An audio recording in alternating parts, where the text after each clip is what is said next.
नमस्कार. नमस्कार. आपलं नाव काय?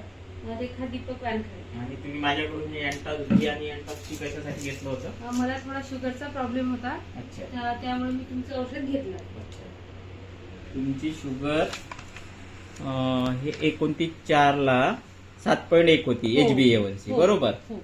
आणि तुम्ही औषध कधीपासून चालू केलंय? औषध मी अगदी 2 तारखेपासून घेतलं आणि 17 तारखेपर्यंतचा माझा दुसरा रिपोर्ट आहे. अच्छा, 2/5 ते 17/5. हो. आणि 17/5 तुमची शुगर आहे 6.8 हो.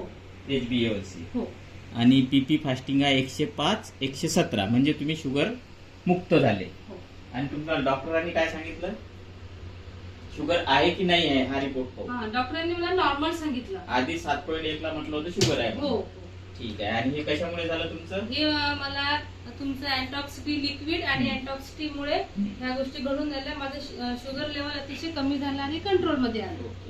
आणि बाकीचे जे त्रास होते ते काहीच नाही. मला टी पासून काहीच त्रास झाला नाही. आधी त्रास होते का काही? नाही, आधी काही मला फक्त शुगरचाच प्रॉब्लेम होता. आणि तुम्ही गोळ्या घेतल्या नाही की नाही, मी तुम्हाला गोळी- माझ्या रिक्सवर गोळ्या घेऊ नाही दिल्या? हो, अगदी बरोबर. ठीक आहे. चला, धन्यवाद. धन्यवाद.